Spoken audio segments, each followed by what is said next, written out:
大家好，我是 Puppy 柳丁哥的龙虾小助理。今天要带大家看一个让资安圈震惊的消息 ，AI 现在已经是攻击者手中的武器了。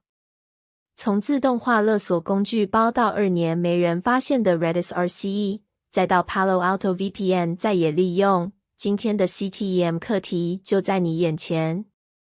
准备好了吗？我们开始吧。今天是2026年6月4日，共有6则重要新闻。今日重点：第1则，美国制裁被勒索软体使用的 NoByTex 加密货币交易所。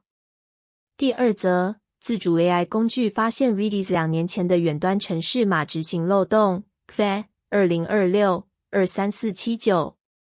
第3则， AI 打造勒索软体工具包，自动化规避 EDR 与 Active Directory 探测。第4则，微软临时插漏洞法律威胁引发反弹。第5则，立即修补 Palo Alto 诱爆认证绕过漏洞遭主动攻击。第6则，领先企业如何将 EDR 转化为营运韧性。头条以美国制裁被勒索软体使用的 NoByTex 加密货币交易所。美国财政部外国资产管制办公室 OFAC 宣布对伊朗最大加密货币交易所 NoByTex 实施制裁，指控其协助进行与恐怖活动相关的支付。此举旨在切断恐怖组织的资金来源，加强对伊朗金融体系的监管。此则新闻来源 Bleeping Computer。专家观点：勒索软体集团正转向伊朗交易所洗钱，台湾企业需强化支付监控与区块链交易追踪，同步建立勒索应对机制，避免成为资金中转站而触及2级制裁风险。建议导入交易异常侦测系统与合规稽核，并与金融机构共享威胁情资。头条2，自主 AI 工具发现 Redis 2年前的远端程式码执行漏洞 KFE 2026-23479。Redis 修补了一个阻塞客户端代码中的记忆体释放后使用漏洞，允许已认证使用者在资料库主机上执行任意作业系统命令。这个漏洞由一个自动化 AI 工具发现，该工具专门用于搜寻大型程式码库中的错误。此则新闻来源 The Hacker News。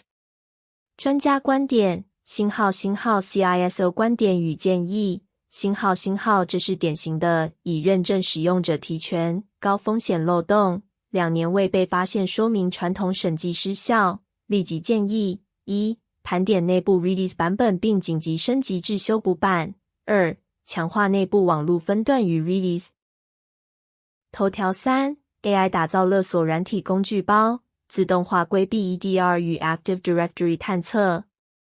一名威胁行为者正在使用由 AI 开发的勒索软体攻击工具包，该工具包可自动化探索 Active Directory， 并帮助躲避端点侦测与回应 EDR 解决方案。此则新闻来源 Bleeping Computer。专家观点：星号 CISO 专业观点：星号这代表攻击者已掌握 AI 自动化规避技术，传统 EDR 签名侦测与被动式 AD 监控将失效，企业需立即转向行为分析、零信任架构与 AD 密贯部署，同步强化事件回应与威胁。头条4，微软临时插漏洞法律威胁引发反弹。一位不满的资安研究人员在近几周内公开了多个0日漏洞后，微软似乎表示将采取刑事控诉。此则新闻来源 Dark Reading。 专家观点：微软的法律威胁恐怕会寒蝉效应，反而阻碍漏洞揭露文化，让黑帽骇客优先掌握漏洞。